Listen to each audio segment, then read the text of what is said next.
levanta-te sobre os teus pés, porque eis que, eis que vou enviar a falar. E falando ele comigo, estava essas palavras, e eu estava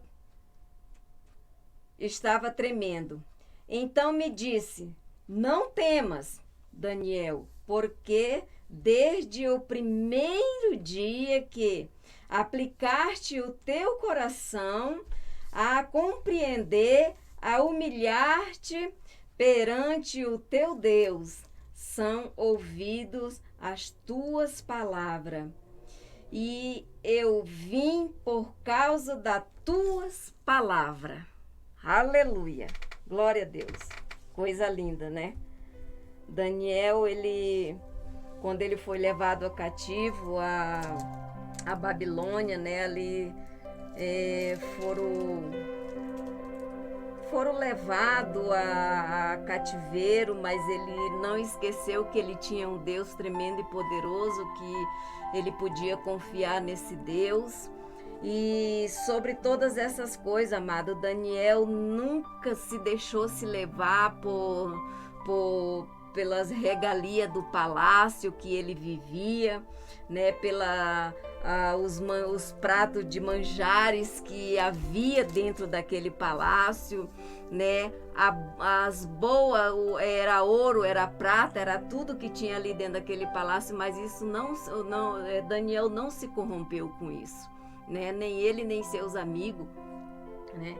E a palavra de Deus diz que Daniel, ele, com toda a sua humildade, né, ele não deixava de buscar a Deus, né? E foi feito um decreto ali, Nabucodonosor decretou que ninguém podia buscar um outro Deus a não ser os deuses, né, daquele lugar da onde eles estavam ali, né, os deuses estranhos, né, os deuses que não era eram os deuses de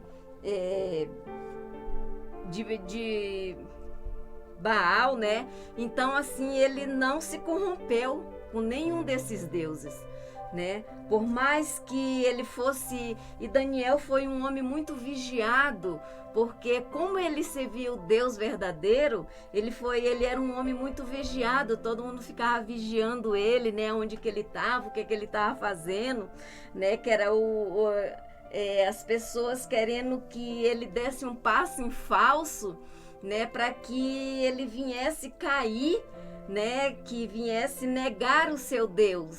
Mas Daniel, com tudo isso, ele não se corrompeu de maneira nenhuma.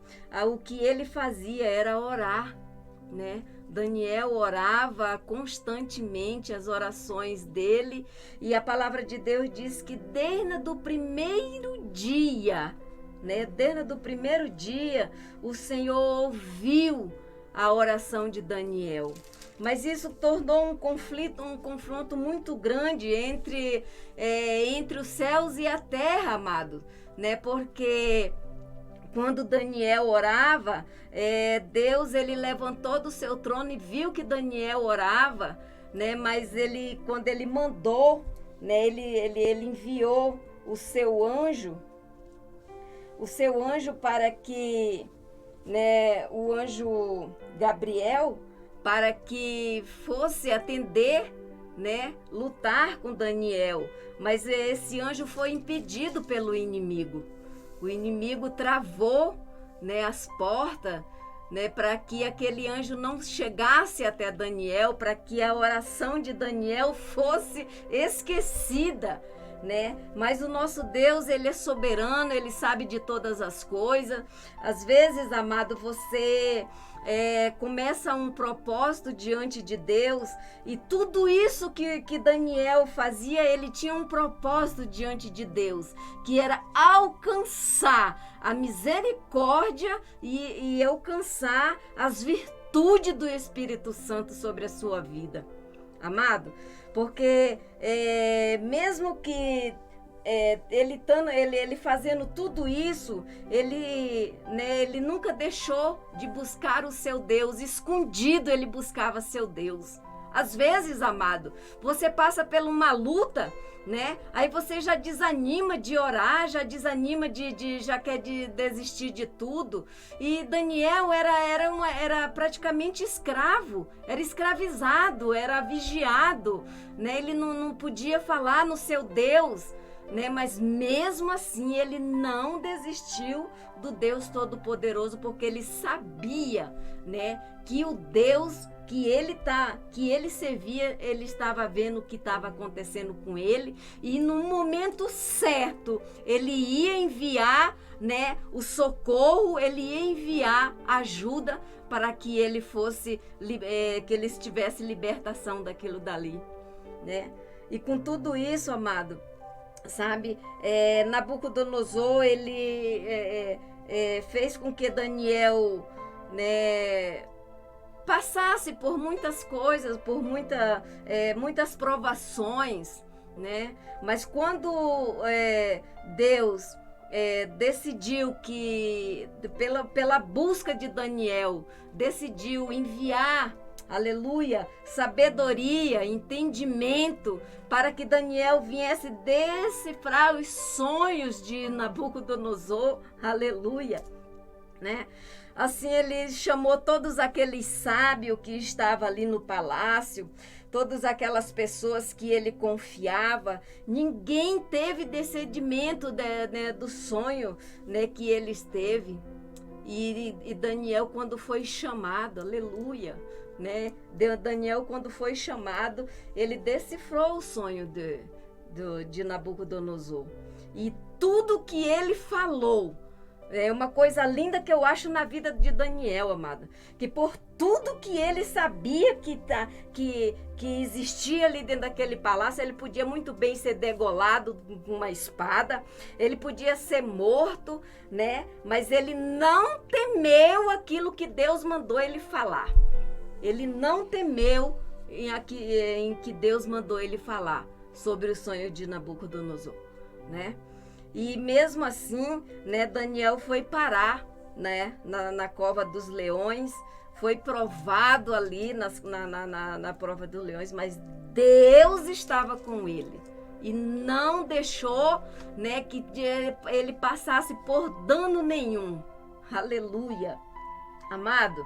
E Daniel, ele, na sua angústia, na sua perseverança de buscar o Senhor, né? Ele passou por 3 dias na beira do rio, aleluia, oh glória, oh Deus, no rio Tigre, amada. Ele passou ali jejuando e orando. Senhor, dai-me uma resposta, eu preciso de uma resposta. E ali Daniel teve a resposta alcançada pelo Senhor, né?